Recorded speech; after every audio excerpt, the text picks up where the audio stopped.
सभी भक्तों को जय श्री राम। मैं विपिन शास्त्री, श्री दुर्गा माता मंदिर, आशियाना कॉलोनी, लुधियाना, पंजाब। गुरु विपिन शास्त्री चैनल के माध्यम से आप सभी भक्तों के बीच शुक्र प्रदोष त्रयोदशी व्रत कथा लेकर उपस्थित हो रहा हूँ।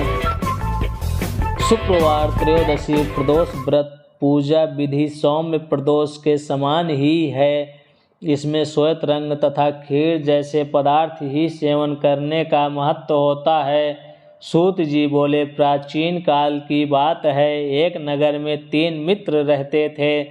तीनों में ही घनिष्ठ मित्रता थी। उनमें एक राजकुमार, दूसरा ब्राह्मण पुत्र, तीसरा सेठ पुत्र। राजकुमार व ब्राह्मण पुत्र का विवाह हो चुका था। सेठ पुत्र का विवाह के बाद गौना नहीं हुआ था। एक दिन तीनों मित्र आपस में स्त्रियों की चर्चा कर रहे थे। ब्राह्मण पुत्र ने नारियों की प्रशंसा करते हुए कहा, नारीहीन घर भूतों का डेरा होता है। सेठ पुत्र ने यह वचन सुनकर अपनी पत्नी लाने का तुरंत निश्चय किया। सेठ पुत्र अपने घर गया और अपने माता पिता से अपना निश्चय बताया। उन्होंने बेटे से कहा कि शुक्र देवता डूबे हुए हैं, इन दिनों बहू बेटियों को उनके घर से विदा कर लाना शुभ नहीं, अतः शुक्रोदय के बाद तुम अपनी पत्नी को विदा करा लाना। सेठ पुत्र अपनी जिद से टस मस नहीं हुआ और अपने ससुराल जा पहुंचा। सास ससुर को इसके इरादे का पता चला। उन्होंने इसको समझाने की कोशिश की, परंतु वह नहीं माना। अतः उन्हें विवश हो अपनी कन्या को विदा करना पड़ा। ससुराल से विदा होकर पति पत्नी नगर से बाहर निकले ही थे कि उनकी बैलगाड़ी का पहिया टूट गया और एक बैल की टांग टूट गई। पत्नी को भी काफ़ी चोट आई। सेठ पुत्र ने आगे चलने का प्रयत्न जारी रखा।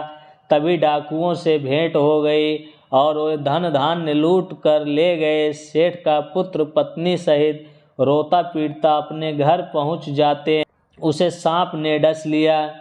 जाते ही उसे सांप ने डस लिया। उसके पिता ने वैद्यों को बुलाया। उन्होंने देखने के बाद घोषणा की कि आपका पुत्र 3 दिन में मर जाएगा।